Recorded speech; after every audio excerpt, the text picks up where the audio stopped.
Good morning, everybody. Our IB presentations, we're on the home stretch. Some of you begin presenting this week. I know a handful of kids in my class are presenting this week. And then most of you into next week and the week after. But so just wanted to pop on and give you kind of a little overview of what to expect as you log on to do this. So you might say, Ms. Delano, how do we access our Google Meet? So what you're going to do, your teacher is going to send you a private invite to a Meet. You're not going to access the Google Meet through Google Classroom. So I'm going to show you how you're going to access it now. So I'm going to share my screen with you. Okay. So we're going to use the calendar invitation. Okay. So how do you get to it? Okay. So once you're in your Google Docs, right? So you'll find your Meet icon. Okay, so you need to access this through the Google Apps, okay, or School Zone, or however you want to do it. You'll click on the Meet icon. Okay, when you're in there, you will see an invitation. Your teacher will call it something, you know, HL video presentation or IB meeting or whatever. So you'll click on that link. Okay, it'll have a time on it. Once it hits that time, you can click on that link, and your teacher will meet you in there. Okay, so the other thing that we are going to be looking at is, so you're in your Google Meet with your teacher, okay? I have my meeting set up as 20 minutes in length, just to give us some wiggle room time. Your teacher might have it set up at 15 minutes, might have it set up at 30 minutes. So what can you expect when you go into your Meet? Okay, so when you go into your Meet, right through that link that your teacher will send you, remember it's not in your email, it's just on the Google Meet page. Right, you'll be able to chat for a couple minutes, you know, a couple quick reminders, maybe ask a question or two, and then your teacher will say, Kate, you know, let's get down to your recording, okay? We ask that it's really important that you do not introduce yourself. I know a lot of you have that habit of, when you're doing a presentation in class, you start by, hi, my name's, you know, Christy Delano, right? Please don't introduce yourself, because when we send your recordings to IB, there can't be any identifiable traits, right, as a way to protect the assessment. And just like on the diploma exam, your name is not on the diploma exam. We will be, as you can see in the bottom corner, my name is on the bottom corner. We send these recordings away. We will be editing the names out.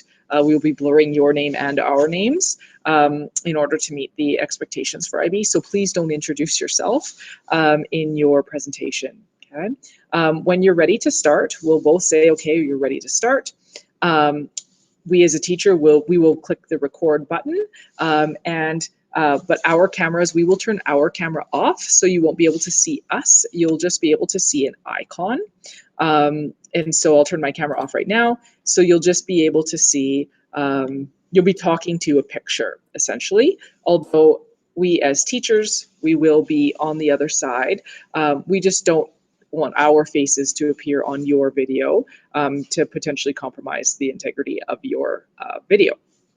You will hear a little when the presentation starts to record, and that'll be your cue to start, okay? Or we'll tell you to start if you didn't catch it. Now, at the end of your presentation, right, we need these videos to be presentation only, not with us chatting at the beginning and chatting at the end. So at the end of your presentation, we ask that you end your presentation with, you know, thank you for your attention, and that concludes my presentation, or something along those lines. So we know exactly where to end the call. So at that time, after you say that concludes my presentation, thank you for listening, or something, we will basically, not to be rude, but basically we are going to hang up on you because then that ends the recording. Okay, we don't want to hang up on you. That's not the intention, but it ends the recording and it makes the recording really, really clean. Okay, as teachers, we will send you your rubric and your and feedback by the kind of the end of that day, end of that week, depending on how many we have recording. I know for me, there's days that I have 6 or 7 of you recording. I think my biggest day is 6.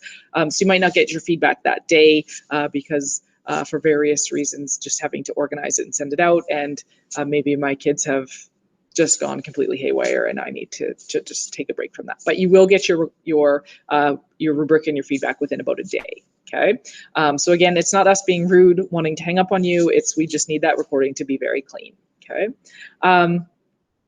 There's one other thing that we need you to do. I'm going to share my screen with you again. And that is a cover sheet, okay, for your presentation. I am going to post this cover sheet to Google Classroom here with this video. The cover sheet is very simple, okay? This is something that we would then be sending away to IB as well. We would be copying and pasting this onto their particular form, but we've just literally copy and pasted it from IB's website. So 3 boxes that you'll have to fill out. Title of your case study. Many of you have an inquiry question. Your inquiry question you can record here as the title of your case study, or you can give it a different title, totally up to you. A brief summary of your presentation, okay? And in that, it can be a maximum of 300 words, okay? And they are sticky on that 300 words. Now, you have already done a proposal, so you will be able to take much of that proposal and just put it into a paragraph and paste it in. Please don't do it as a question and answer. Here are the questions they kind of want you to focus on. You may not be able to answer all of them in your 300 words, and that's fine. It's just basically an executive summary of your presentation, okay? But please don't do it as question and answer. Please just do it in a complete paragraph, okay? And then in the bottom section here, a bibliography of your research, okay? This cannot be just a copy paste of the links, okay? This needs to be properly formatted and pasted in alphabetical order by last name. If you are struggling to figure out how to do that, there is a Google app that you can use. It's called EasyBib, okay? And it looks like this. EasyBib, you can just download it in the Chrome Web Store, and basically it makes your writing, oh, mine's not logged in right now. Basically, it's like a paint by numbers for bibliography, where it tells you, you select the type of source, okay, online journal article, and then you just fill in the blanks, and it will spit a citation. So if you've got questions related to bibliography, don't hesitate to reach out to your teacher, but it does need to be properly formatted here, okay? In terms of when is that going to be due? Now, there are the 3 of you from my class that are presenting this week. For you guys, this is going to be due Monday because it's not fair to get that today and then expect to have it in tomorrow. For those of you that are presenting the weeks of the 8th to 17th, you guys need to hand that in via email, not Google Classroom, via email. I'll say it again, via email. Okay, to the teacher that did your recording, okay? Some of you are recording with a teacher that is not your classroom teacher, and that's totally fine, but please email that document to the teacher who did your recording so that we can save it in the appropriate place, okay? So for example, say you are recording on the 8th, your cover sheet is going to be due on the 9th. Okay, so we'll give you the day after so that you're not scrambling to put together that cover sheet. We'd rather you be practicing. Okay, so again, if you're presenting the 8th to the 17th, your cover sheet is due the day after your presentation to the teacher who you presented with. For the 3 of you in my class that are presenting the 3rd, 4th, and 5th, your cover sheets are due on the 8th. Okay, if you've got any questions, please don't hesitate to reach out to your teacher or the teacher that is going to be doing your recording. Okay, have a great day, everyone.